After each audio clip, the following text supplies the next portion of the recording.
আপনাদের প্রত্যেককে কথা দিতেছি আজকের এই ভিডিও থেকে 100% ভালো কিছু শিখতে পারবেন, যেটা এর আগে কখনো শিখেন নাই। তো চলুন আমরা শুরু করে দিচ্ছি। প্রথমে দেখেন, এখানে আমাদের যে ছবিটা আছে এটা কিন্তু একটা ইমেজ। ইমেজ মানে তো আপনারা সবাই বুঝেন, একটা হচ্ছে ইমেজ এবং একটা হচ্ছে ভেক্টর।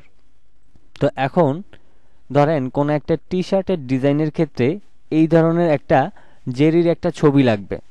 এখন আপনি যদি এটাকে ইমেজ আকারে কোথাও ব্যবহার করেন, সেক্ষেত্রে সেটা প্রিন্ট করার পরেও কিন্তু ভালো হবে না। এখন প্রিন্ট করার পরে যদি ভালো না হয়, তাহলে তো আমাদের এই এই যে ইমেজটা আছে এটা ফাটা ফাটা আসবে, এটা দেখতে ভালো লাগবে না।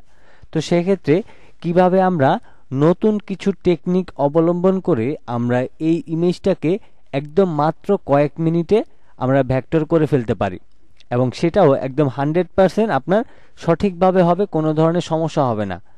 আমরা এর আগে পরে অনেক ভুল করেছি ইমেজ ট্রেসের বিষয়গুলি, যেগুলি আগে জানতাম না। আজকের এই ভিডিও থেকে সেটাই আমরা শিখছি। প্রথমে হচ্ছে দেখেন, আমার এখানে যে ইমেজটা রয়েছে এই ইমেজের এখানে দেখেন একটা ক্রস দেখাইতেছে। তো এই ক্রস দেখাইতেছে মানে এই ইমেজটাকে আমাদের ইমবেড করতে হবে। এই যে এখানে যে ইমবেড অপশনটা রয়েছে, আমি যদি এখানে ক্লিক করি, দেখেন ক্রস অপশনটা কিন্তু চলে গেছে। তো এই ক্রস অপশনটা নিয়ে এই ইমবেড অপশনটা নিয়ে আমার একটা ভিডিও দেওয়া আছে, চাইলে দেখে নিতে পারেন। আচ্ছা, এখন আমরা প্রথমে এটাকে ইমেজ থেকে আমরা ইমবেড করলাম, এখনো কিন্তু এটা ইমেজই আছে। তো এখন এই ইমেজটাকে আমরা ভেক্টর তৈরি করার জন্য ঠিক এটা যেইভাবে করে আছে সেইভাবে করে আমরা ভেক্টরটা তৈরি করব। অনেক সময় দেখা গেছে যে আমরা ভেক্টর করার পর আমাদের এটা ইমেজ ট্রেস করার পর নষ্ট হয়ে যায়। তো কিভাবে করলে আসলে নষ্ট হয় না সেটা একদম সহজ হইতেই দেখিয়ে দিব। প্রথমে আপনি যাবেন হচ্ছে উইন্ডোতে। উইন্ডোতে যাওয়ার পর আপনি এখান থেকে এই যে ইমেজ ট্রেস নামের যে একটা অপশন আছে এটাকে ওপেন করবেন। এটাকে ওপেন করার পর আপনার এই ছবিটা অবশ্যই সিলেক্ট করবেন। সিলেক্ট করার পর আপনার এখান থেকে দেখেন ব্ল্যাক অ্যান্ড হোয়াইট নামের এই যে মুডটা রয়েছে, এই মুডের এখানে ক্লিক করে আপনি কালারে ক্লিক করবেন, যেটা আপনারা হয়তোবা অনেকেই করতেন না। তো জাস্ট এখান থেকে মুডটাকে কালার করে দিবেন, আর কোনো কিছু করার দরকার নেই। এরপর এখান থেকে আপনি এই যে ট্রেস অপশনটা রয়েছে এই ট্রেস অপশনে একটা ক্লিক করবেন। ট্রেস অপশনে ক্লিক করার পর আপনাকে এখানে কিছুক্ষণ সময় নেবে এটা প্রোগ্রেস হইতে। অলরেডি আমাদের কাজ শেষ। এইবার সবচাইতে বড় ভুলটা আমরা করতাম এখান থেকে এই এক্সপান্ডে ক্লিক করে। যদি আমরা এটাকে এক্সপান্ড করি তাহলে কিন্তু আমাদের এই শেপটা এলোমেলো এলোমেলো হয়ে যাবে, আমাদের এটা প্রপারলি স্মুথ হয় না। তো কেন স্মুথ হয় না সেটা একটু বলে নিই। প্রথমে হচ্ছে আপনি কখনোই এখান থেকে এই ইমেজ ট্রেস করার পর আপনি এক্সপান্ড করবেন না, এইখান থেকে এক্সপান্ড করবেন না দয়া করে। এখান থেকে এক্সপান্ড না করে আপনি এই ছবিটা সিলেক্ট থাকা অবস্থায় আপনি অবজেক্টে যাবেন, তারপর এইখান থেকে আপনি এক্সপান্ড করবেন, এবং এখান থেকে আপনি এই যে অবজেক্ট অপশনটা আছে এখান থেকে ফিলটা তুলে দিয়ে অবজেক্টটাকে আপনি ওকে করে দিবেন।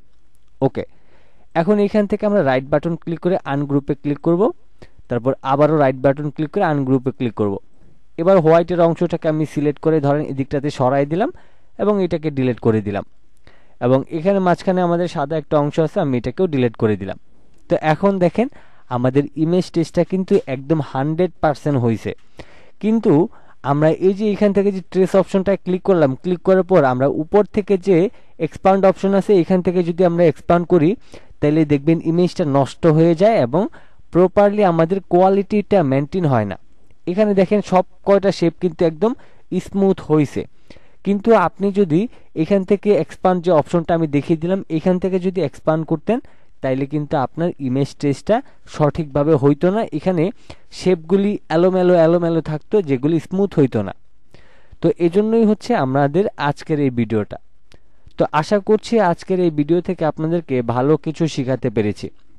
আচ্ছা, এখন হচ্ছে এখান থেকে যেমন আপনি যদি কোনো কালার পরিবর্তন করতে চান, আপনি এখান থেকে কালারও পরিবর্তন করতে পারবেন। ধরেন আমি এই কালারটা দিয়ে দিলাম, তারপর হচ্ছে ধরেন আমাদের এই যে কালারটা, আমি যদি এই কালারটাকে পরিবর্তন করে লাইট বা ডিপ করতে চাই সেটাও কিন্তু আমরা করতে পারবো।